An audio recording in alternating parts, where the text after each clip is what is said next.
आप देख रहे हैं सहारा टुडे। हर पल खबरों से अपडेट रहने के लिए हमारे चैनल को अभी सब्सक्राइब करें, लाइक करें, फीडबैक जरूर दें और बेल आइकन जरूर दबा दें।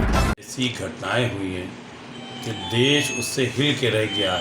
विशेषकर उत्तर प्रदेश एक बड़ा प्रदेश है और यहाँ पर जो मुख्यमंत्री हैं योगी आदित्यनाथ हैं, लेकिन जिस तरह की घटनाएं हो रही हैं उत्तर प्रदेश के अंदर, उससे पूरे देश के अंदर एक भौचाल मचा हुआ है, एक तूफान मचा हुआ है। हर तरफ ये हो रहा है कि उत्तर प्रदेश सरकार किस तरह नाकाम हो गई, असफल हो गई है। इसी को लेकर जिस तरह से यहाँ पर दलित समाज के साथ जो घटनाएं हुई हैं और हाथरस की घटना ने पूरे देश को शर्मसार कर दिया है। और हर व्यक्ति की ज़ुबान पर यह है कि दूसरों के लिए प्रेरणा बनने वाले, दूसरों को सबक सिखाने वाले भाजपा के वो नेता कहाँ चले गए हैं। इतनी बड़ी घटना हो रही है, बंगाल की तरफ घूम रहे हैं, अपने उत्तर प्रदेश की तरफ क्यों नहीं देख रहे हैं। ये इनका अपना उत्तर प्रदेश है, किसी और का नहीं है। यहाँ जब कोई घटना होती है तो आंख बंद कर लेते हैं, बंगाल में कोई घटना होती है तो आंख खोल देते हैं। ये दोहरा मापदंड कैसा है? ये भाजपा के वो लोग हैं जो न्याय की बात करते हैं, सबके साथ सबका विकास की बात करते हैं। आज उत्तर प्रदेश के अंदर क्या हो रहा है ये सबके सामने,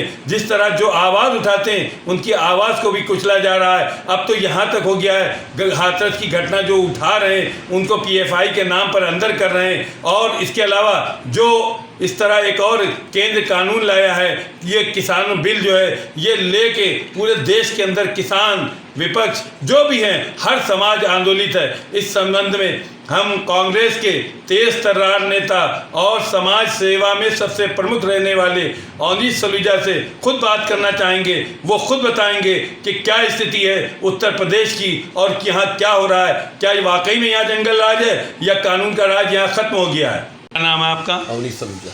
इस वक्त किस पद पे हैं आप? PCC। क्या उत्तर प्रदेश और ख़ास तौर पे देश की घटनाओं के बारे में क्या कहेंगे आप? जो हाल उत्तर प्रदेश का है वही हाल पूरे देश का है। जिस तरीके से अपराध की बाढ़ बढ़ती जा रही है, चाहे वो सूबे की सरकार हो चाहे वो केंद्र की सरकार हो, उनको धर्म, जातियों और विपक्ष द्वारा किसी भी प्रकार के उठाए गए मुद्दे को देशद्रोह नजर आता है। तो जब इस मंशा से सरकार काम कर रही है तो उसके बारे में कहना ही क्या आपको पता पूरी तरीके से है। ये बताइए कि चूँकि ये घटना हुई है, हाथरस की घटना, इसको किस तरह आप देखेंगे?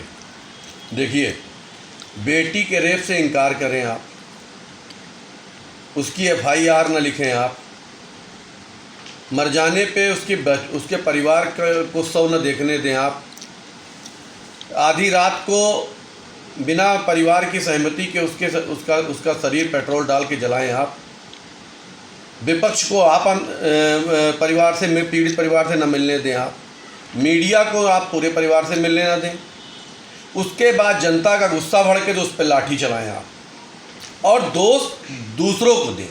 ऐसी निकम्मी सरकार, जो सरकार पीड़ित को और पीड़ित करना चाहती है, जिस तरीके से पीड़ित परिवार को धमकाया गया, जिस तरीके से विपक्ष को वहाँ जाने से रोका गया, आप जैसे मीडिया कर्मियों को रोका गया, क्यों रोका गया? आखिर सरकार कौन सी ऐसी चीज़ थी जो जनता से छुपाना चाहती थी? जब उसके बाद भी हमारे नेता राहुल गांधी, प्रियंका गांधी जी ने लड़ाई लड़ी और जनता उनके साथ आके खड़ी हुई तो सरकार को बैकफुट पे जाना पड़ा। जब देखा कि सारी बातें मीडिया के माध्यम से, राहुल गांधी जी, प्रियंका गांधी जी के माध्यम से जनता के बीच में पहुंच रही हैं, तो उसका दूसरा रूप गढ़ने की कोशिश की गई, दंगा फसाद। जब भी इस देश में कोई बड़ी आवाज़ सरकार के खिलाफ उठती है, चाहे वो महामारी का दौर रहा हो, चाहे वो देश में सर्जिकल स्ट्राइक का मैटर रहा हो, जितने भी मामले आते हैं उसको आखिरी में हिंदू मुसलमान और देशद्रोह में तब्दील करके सरकार उसको दफन करने का काम करती है। उत्तर प्रदेश के मुख्यमंत्री का कहना है कि जो हो रहा है हाथरस, ये जो घटनाएं हो रही, घटना तो हो गई, लेकिन उसके नाम पर राजनीति, जातवाद फैलाई जा रहा है। इस पर क्या कहेंगे आप? वही तो मैंने आपसे कहा, राजनीति कहाँ से हो रही है? जब निर्भया के साथ 2012 में कांड हुआ था तो सोनिया गांधी और राहुल गांधी उनको देखने गए थे अस्पताल में। उस पीड़ित लड़कियों को स्पेशल विमान से सिंगापुर भेजा गया, उसका इलाज कराया गया, जहां दुखद उसका निधन हो गया। उसके बाद उनके शव को लाया गया। 100 को लाने के बाद पूरी सम्मान के साथ, परिवार के साथ स्वयं कांग्रेस के नेताओं ने खड़े होकर उनको जो है अंतिम संस्कार कराया। अंतिम संस्कार कराने के बाद उनके पूरे परिवार का ख्याल कांग्रेस पार्टी ने रखा और उसके भाई को पायलट तक बनाया और विपक्ष को पूरा मौका दिया। गांधी मैदान में अन्ना हजारे के साथ मिलकर भारतीय जनता पार्टी क्या कर रही थी? क्यों स्मृति ईरानी चूड़ियाँ मनमोहन सिंह को पेश कर रही थी? क्या ये राजनीति कर रही थी? सत्ता में, लोकतंत्र में विपक्ष का काम होता है कि सरकार के को कामों को याद दिलाना। ये काम हमारे नेता ने किया, जिनको राजनीति नज़र आ रही। अगर पीड़ित को इंसाफ दिलाना, दलित गरीबों को इंसाफ दिलाना, अल्पसंख्यक को इंसाफ दिलाना अगर राजनीति है तो इसको राजनीति स्वीकार करते हैं और आगे भी करेंगे इसी। ये बताइए कि जिस तरह उत्तर प्रदेश में है और आपकी सरकार रही है, तो आपने क्यों नहीं इतने कानून बना दिए कि आज वो चले और महिलाएं सुरक्षित रह जाती? 2012 में निर्भया कांड के बाद मनमोहन सिंह की सरकार ने निर्भया फंड बनाया। पूरे देश में 25% भी उस फंड का इस्तेमाल नहीं किया गया। जो लड़कियों के लिए, महिलाओं के लिए उस फंड का इस्तेमाल होना था, उनकी सुरक्षा में इस्तेमाल होना था, सरकार ने सारा पैसा तो इकट्ठा करके चंद पूंजीपतियों की झोली में डाल दिया है। तो गरीब जनता, गरीबों का पैसा, महिलाओं का पैसा जब उनके पास नहीं पहुंचेगा, उनकी सुरक्षा कैसे होगी? किसान बिल जो है ये भी बहुत बड़ा राष्ट्रीय मुद्दा बना है, इस पर क्या कहेंगे आप? जिस तरीके से अंग्रेज़ों ने लगान के माध्यम से इस देश के किसान को पंगु करने की कोशिश की थी, उसी तरीके से ये किसान बिल है। और इस किसानों की हक की लड़ाई राहुल गांधी लगातार लड़ रहे हैं। जब हमारी सरकार थी तब भी उन्होंने अपनी सरकार में भी आवाज़ उठाई थी उनके हक में। तो राहुल गांधी किसानों के नेता हैं और सरकार कितनी भी ताकतवर हो, किसानों के विरुद्ध राहुल गांधी के रहते कोई बिल ला नहीं पाएगी और चला नहीं पाएगी। 2022 विधानसभा चुनाव आ रहे हैं, इसके लिए क्या तैयारियां आपके संगठन की चल रही हैं?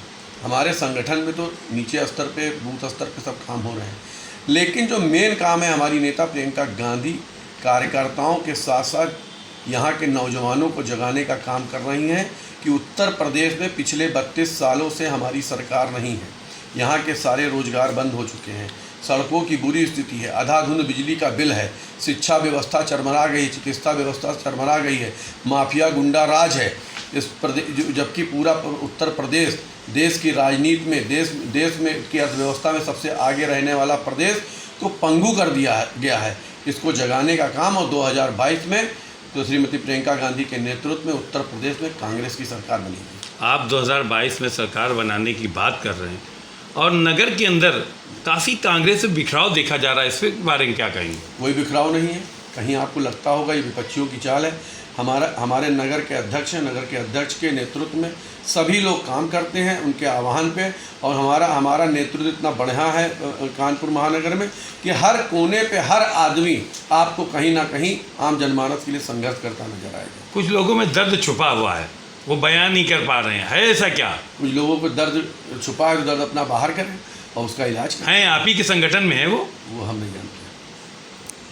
रोल देखिए, ये कांग्रेस की तेज तर्रार युवा नेता कहे जाने वाले कितनी बेबाकी से जो भी प्रश्न आ रहे थे उसका बहुत सटीक और बहुत अच्छे अंदाज में जवाब दे रहे थे। संगठन के बारे में कहा कि संगठन को मजबूत किया जा रहा है, बूथ स्तर पे मजबूत किया जा रहा है, और जो भी मसले थे लॉ एंड ऑर्डर, जिस तरह से लॉ एंड ऑर्डर की धज्जियाँ उड़ी, उन्होंने इस पर बहुत ज़्यादा टीका टिप्पणी की और ये कहा है कि कांग्रेस ने बहुत कोशिश की है अपने ज़माने में सब कुछ संभालने की, लेकिन जब से विपक्षियों की सरकार आई है सब कुछ बर्बाद हो गया। उत्तर प्रदेश तबाही के कगार पे है।